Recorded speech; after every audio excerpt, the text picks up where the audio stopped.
안녕하세요. 저는 남편 포함 시아버지 시어머니, 시월드가 지긋지긋한 며느리입니다.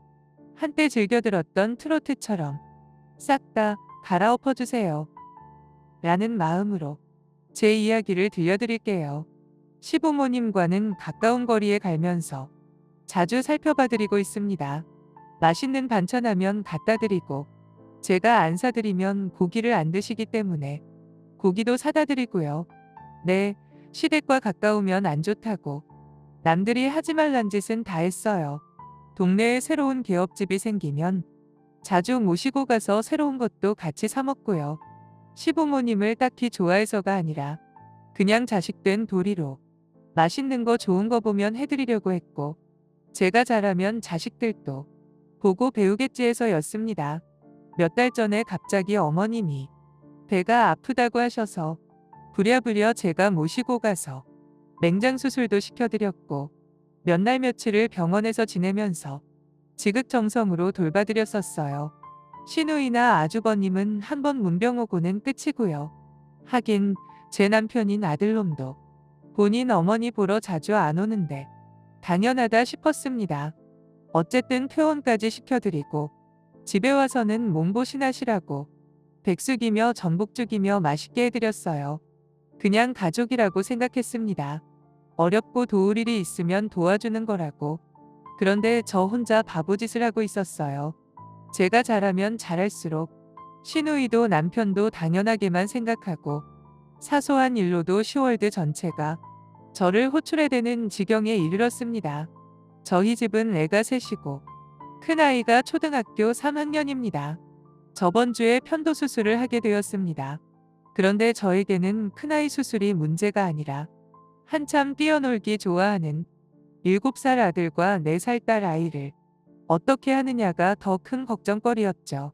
남편이 4박 5일을 일 안 하고 돌봐줄 수는 없고, 평소에 돌본 적도 별로 없으니 그래도 가까이 있고 내 손주 내 손주 하는 어머님께 말씀드렸죠.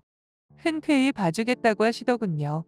친정엄마는 다리가 불편해서 왔다 갔다 하실 수도 없고, 시어머님이 가깝게 사시니 시댁에 맡기는 게 당연하다 생각했습니다.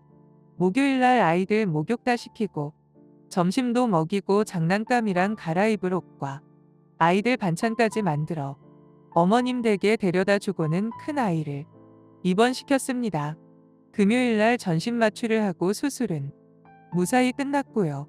그런데 갑자기 토요일날 남편이 애들 둘을 데리고 병문안을 와서는 병원에 애들을 두고 갈 테니 저한테 돌보라고 하더군요. 어머님이 바쁘시다네요. 남편도 일이 잡혀 있어서 아이들 돌보기는 힘들 것 같다고요. 이게 무슨 거지 같은 상황이지? 저 미치는 줄 알았습니다. 환자용 침대와 보조 침대만 있을 뿐인데 거기에서 새 아이를 어떻게 돌보라는 건지.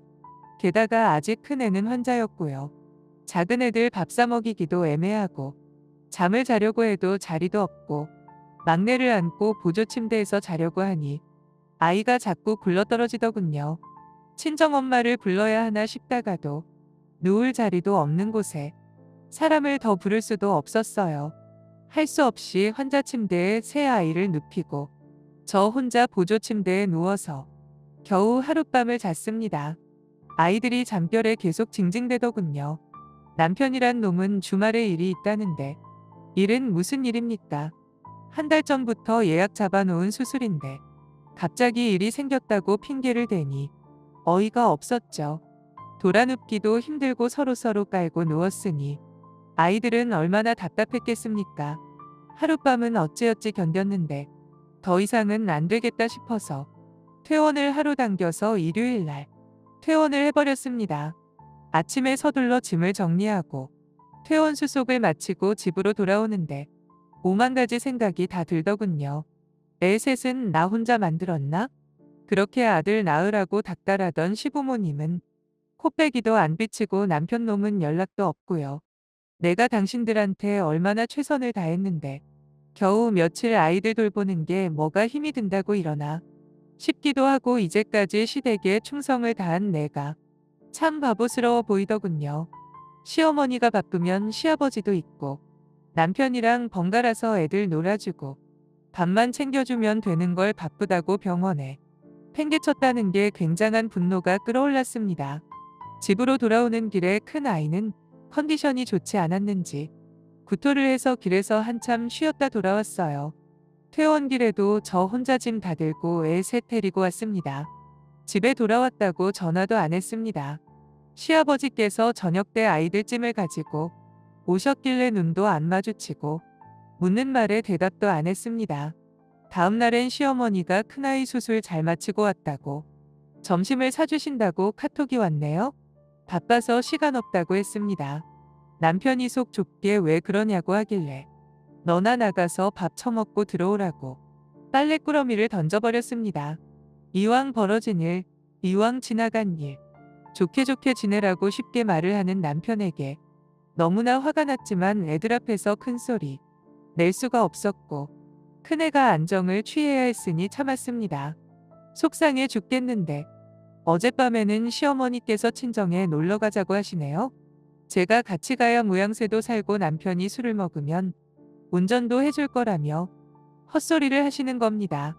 그동안 등신처럼 시댁에 잘했던 일들이 스쳐가더군요.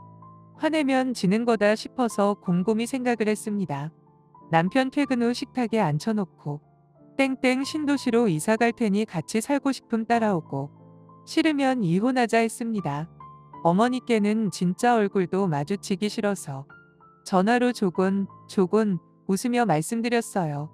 손주들 손녀 보고 싶으면 앞으로 3시간 걸리는 땡땡 아파트로 오시라고요.